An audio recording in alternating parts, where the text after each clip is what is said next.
Malgrat es digui al contrari, un dels punts més forts d'Akira Toriyama a l'hora d'escriure Bola de Drac era la seva coherència a l'hora de desenvolupar combats i personatges.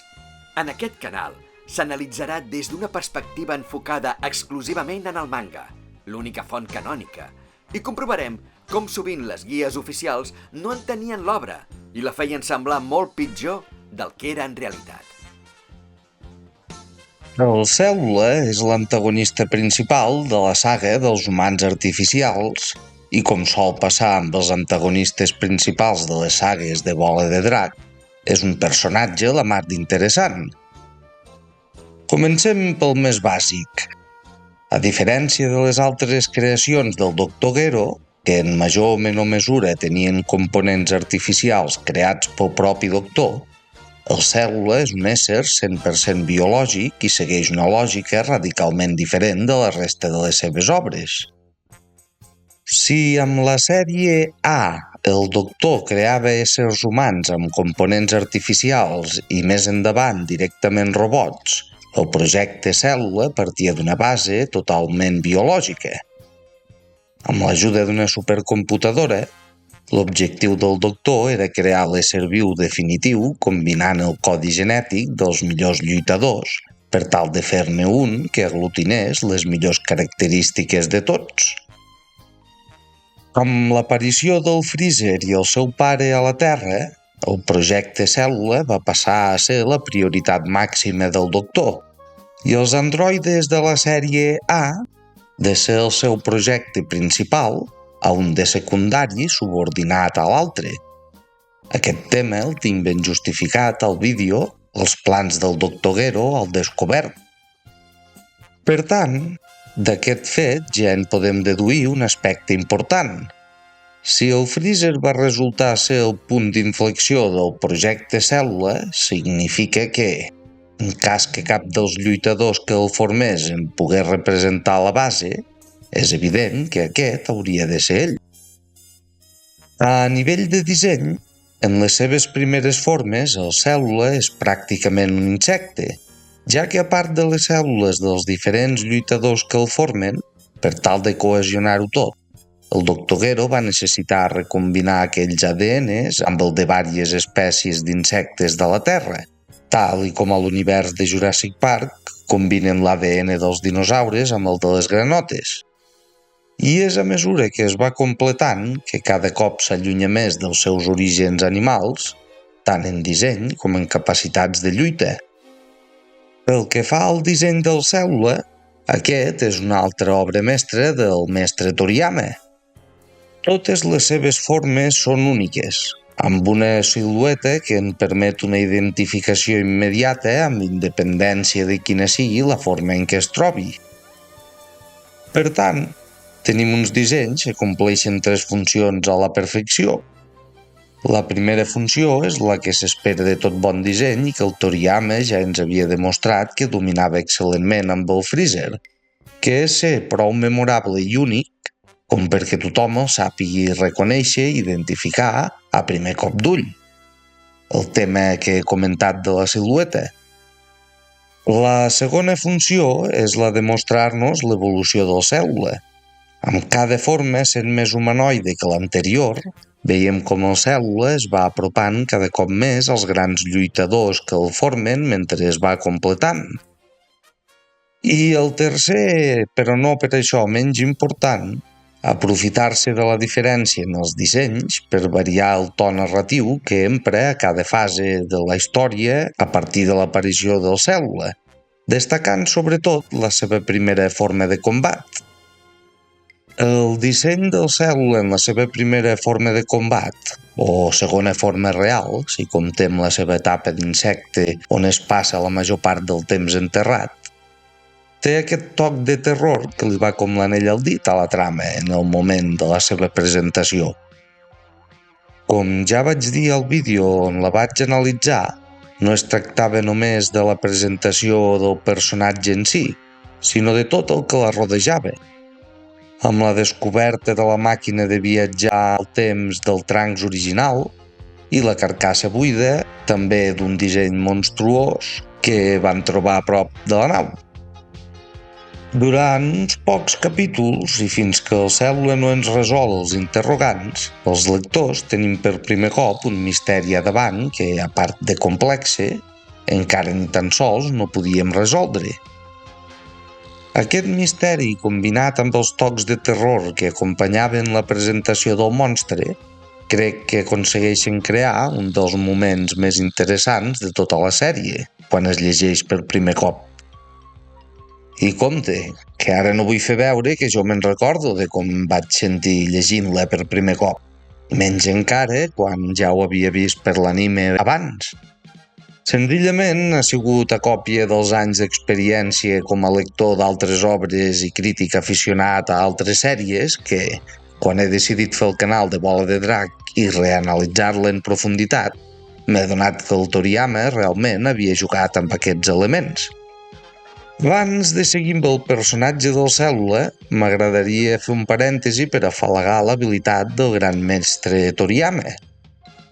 Qui ja sàpiga com va anar la creació de la saga dels androides, sabrà també que el Toriyama es va veure obligat a fer molts canvis sobre la marxa i que va ser en part gràcies als editors que tenia que va poder acabar lligant la trama tan bé com ho va fer, sobretot pel que fa als aspectes de la paradoxa temporal.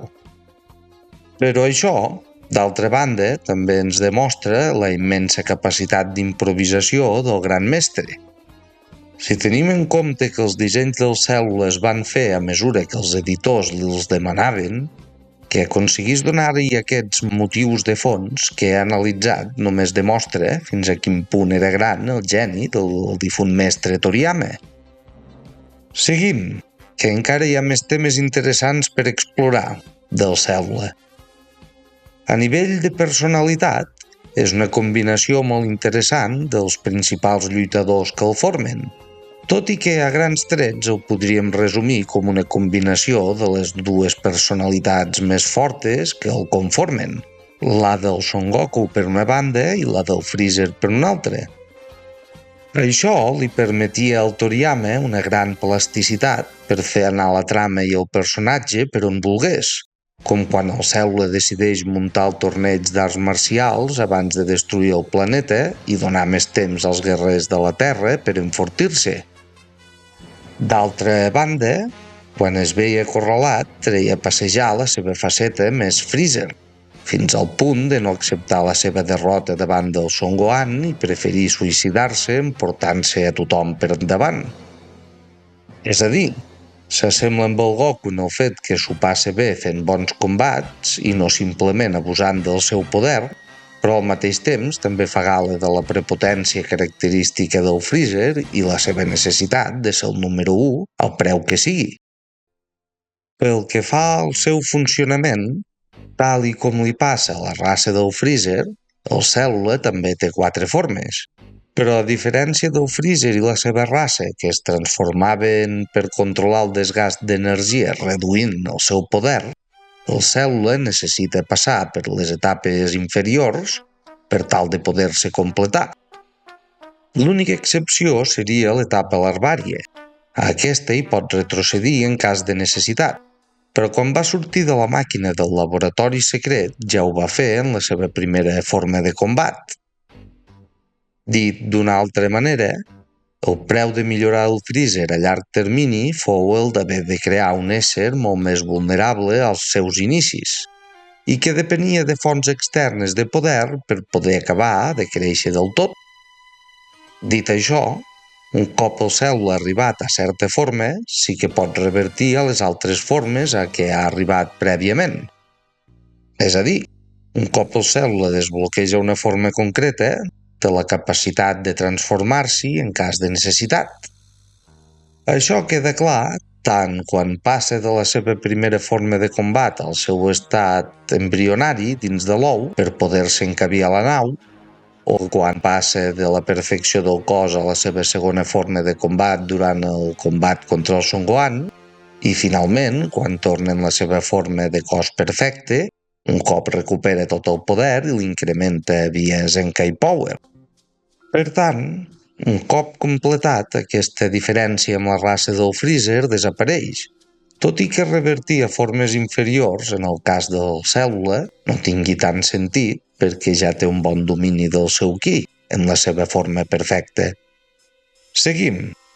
Tant la raça del freezer com el cèl·lula poden aprofitar el procés de transformació per recuperar-se de les ferides rebudes, però mentre que pel freezer això suposava una pèrdua de poder addicional, pel cèl·lula, quan les fa via absorció, no és el cas. Com que el cèl·lula no fa servir la seva pròpia energia per fer la metamorfosi, sinó que s'aprofita de la de l'androide que absorbeix, aquest procés de curació es pot dir que li surt de franc. Si recordeu els meus anàlisis sobre el Freezer, sabreu que quan va començar a lluitar contra el Goku ja li assumia un desgast inicial pel poder perdut tant lluitant en les seves formes inferiors com transformant-se. Però pel cèl·lula no seria el cas i a cada forma tindria el poder que s'espera que tingués, al marge de com de ferit es trobés abans de transformar-se. Però, de la mateixa manera, també sabem que el poder acumulat en una forma inferior via absorcions no es trasllada a la forma següent. Dit d'una altra manera, si el cèl·lula en la seva primera forma de combat aconseguís absorbir la 17 amb un poder propi de 3,5 milions d'unitats, tindria el mateix poder en segona forma que si l'hagués absorbit tenint un poder de 4 milions i mig. Això ho sabem pel comentari que fa el cèl·lula quan es presenta davant dels androides per absorbir-los. En veure que supera per molt el cor petit, diu que s'ha passat absorbint massa humans.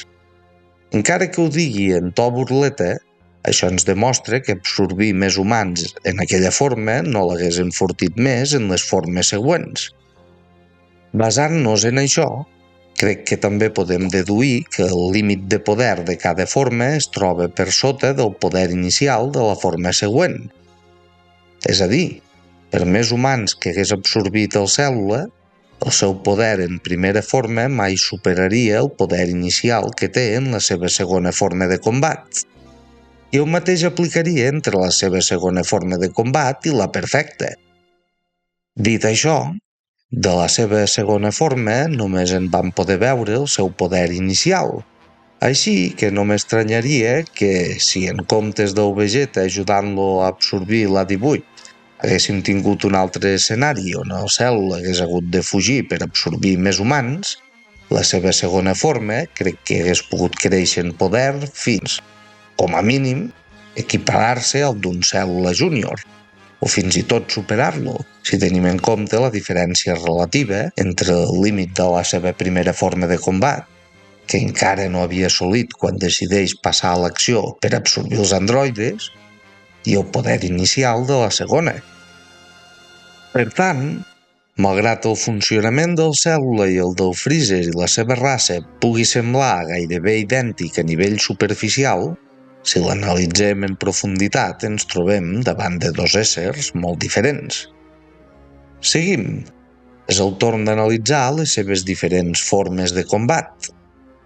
Crec que totes les formes inferiors del cèl·lula han de tenir una defensa més elevada que la seva forma perfecta, ja que així tenia més possibilitats de sobreviure i escapar fins que fos suficientment fort en cas que es topés amb un adversari que el superés. Ara bé, la primera forma del cèl·lula crec que també havia de ser prou àgil com per poder parar emboscades i fugir. Així que el faig destacar en defensa i velocitat, sent el ki el seu aspecte més fluix. Pel que fa al seu poder, l'inicial ja el vaig estimar al vídeo on calculava nivells de poder i estaria entorn del Goku superguerrer de Namek o Yardrat. D'altra banda, crec que encara hagués pogut augmentar la força fins prop dels 5 milions d'unitats, si no hagués parat d'absorbir humans fins a arribar al màxim de força. La segona forma de combat del cèl·lula crec que ha de ser la més defensiva. No tant per com aguanta la pallissa del Super Vegeta, sinó perquè des del punt de vista de disseny em sembla el més lògic.